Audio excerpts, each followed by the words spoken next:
So good evening, magandang hapon mga ka-Flow A. So papunta ka tayo ng Balagbag Falls dito sa Real, Quezon. So hindi na natin na videoan yung entrance kanina. Nandito na tayo sa kalagitnaan. So naglalakad tayo papunta na ng Balagbag Falls. Isa sa dinadayo ng mga turista, ng mga mahilig magligo sa falls. Ito po yung daan sa gilid, may simentado naman po siya. Tapos doon kanina sa paradahan, may mga paradahan ng kotse at saka motor. So nandito po tayo ngayon. Ayan po ang daan. So may mga cottages din po sila. Bali ang entrance dito 40 pesos lang entrance fee.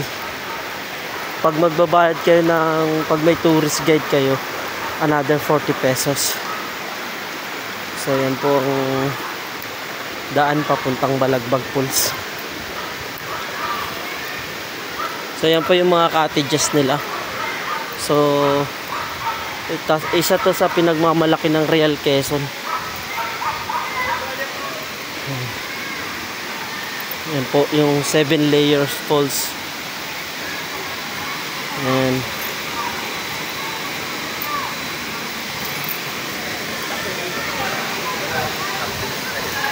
Dito lang sa Malapad, Real, Quezon. So ayan po yung falls, no. So maraming taong naliligo. Yan, kitang-kita mo naman. So ayan, no. Ayan. So ayan, no.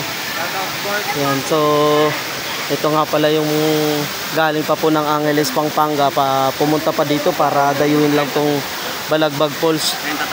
Ayan po. Yan. Yan si Heidi, Jason, yan. Ito si Franco. Siyempre, yan. Mas maganda doon sa taas, pre. Kita mo naman. Yan. Pwede doon, ba't hindi pwede? Yung mga naliligo dyan. Shout out. Dami naliligo, no? So bawal lang talaga magkalat dito.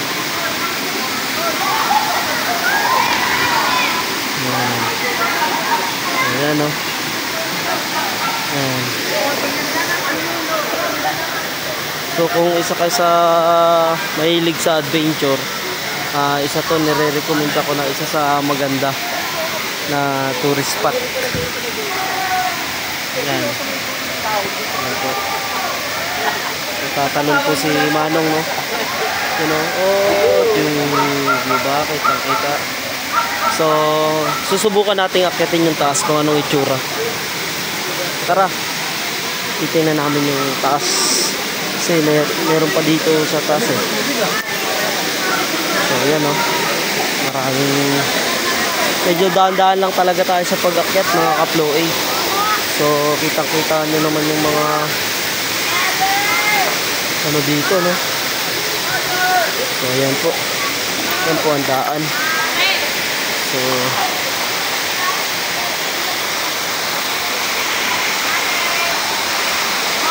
dito po ang daan sa Balagbag Falls papuntang taas. So ayan po. Ayan po. Dito po daan. So dati wala pa tong hagdanan na to.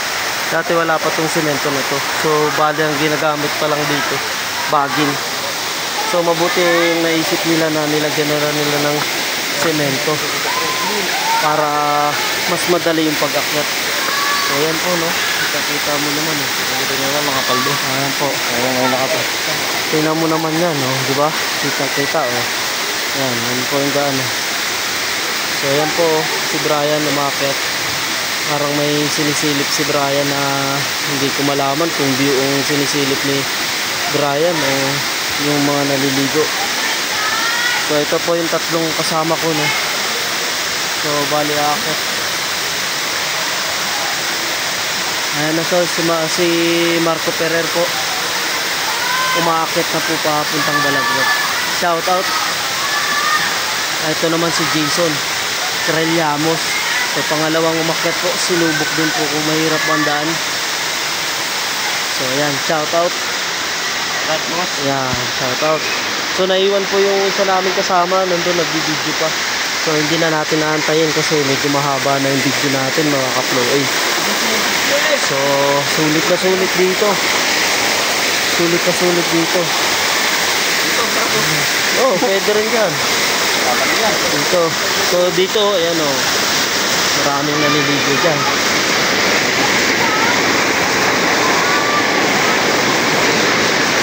Shout out, no? So nandito na tayo sa taas ng Balagbag. So isa rin sa pinakamagandang spot talaga ito paliguan. So ayan po. Yan. Napakaganda po ng pulse ito. Mga ka-Flow A. So pwede kayong maligo dun sa sa bagsakan ng tubig na yan. Yan. Ang pagkakaalam ko pag umakyat pa kayo dun sa tuktok meron pang pulse na mas maganda eh. Kaya lang hindi pa nila na nagagawa ng daan. So dito nga rin pala kinukuha yung tubig ng mga tao libre. Kaya libre ang tubig dito sa Quezon. So shoutout, no. So mula dun sa baba, aakyatin nila yan, tapos tatalon sila galing sa taas pa baba dun sa falls na yan. Ayan. So galing dun sa pinanggalingan namin kanina, tapos tatayo sila dito. Ayan po. Tapos tatalon. Ayan, tatalon po sila. Ayan.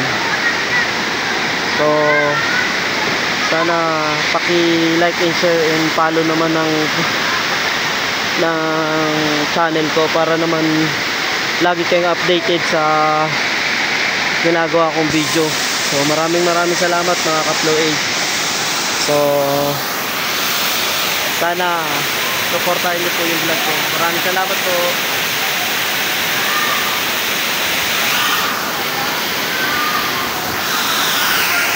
Kala ko na-off na, hindi pa pala. Maraming salamat po ulit.